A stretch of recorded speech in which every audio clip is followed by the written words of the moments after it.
श्रीमद् भगवद गीता यथारूप अध्याय 18 संन्यास की सिद्धि द परफेक्शन ऑफ रिनोन्सिएशन श्लोक 36। अब भगवान अर्जुन को और अर्जुन के माध्यम से हम सबको सुखों के बारे में बताने जा रहे हैं। 3 प्रकार के सुख होते हैं, लेकिन इस श्लोक में भगवान केवल अर्जुन को और हम सबको सुनने के लिए प्रेरित कर रहे हैं। सुखम पिबामिं त्रिविधम शृणु मे भरतर्षभ अभ्यासाद्रुमते यत्र दुःखान्तं च निगच्छति। सुखम पिबामिं त्रिविधम शृणु मे भरतर्षभ अभ्यासाद्रमते यत्र दुःखान्तं च निगच्छति। हे भरत श्रेष्ठ, आप मुझसे 3 प्रकार के सुखों के विषय में सुनो, जिनके द्वारा बद्ध जीव भोग करता है और जिसके द्वारा कभी कभी दुखों का अंत हो जाता है। देखो, बद्ध जीव यानी हम सब लोग भौतिक सुख भोगने की बार बार चेष्टा करते हैं।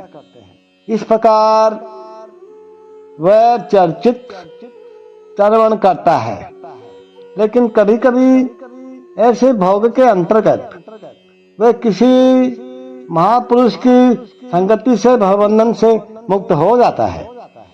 दूसरे शब्दों में बद्ध जीव सदा ही किसी न किसी इंद्रिय तृप्ति में लगा रहता है, लेकिन जब सुसंगति से ये समझ लेता है कि यह तो एक ही वस्तु की पुनरावृत्ति है और उसमें वास्तविक कृष्ण भावना मत का उदय हो जाता है, तो कभी कभी वह ऐसे तथाकथित आवृत्ति मूलक सुख से मुक्त हो जाता है।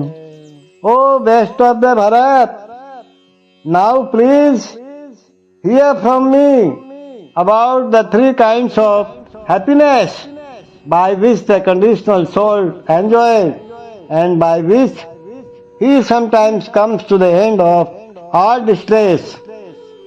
See, a conditioned soul tries to enjoy material happiness again and again.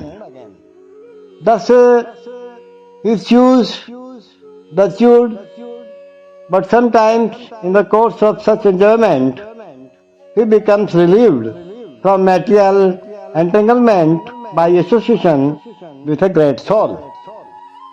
In other words, a conditioned soul is always engaged in some type of sense gratification. But when he understands by good association that it is only a repetition of the same thing, and he is awakened to his real Krishna consciousness, he is sometimes relieved from such repetitive so-called happiness.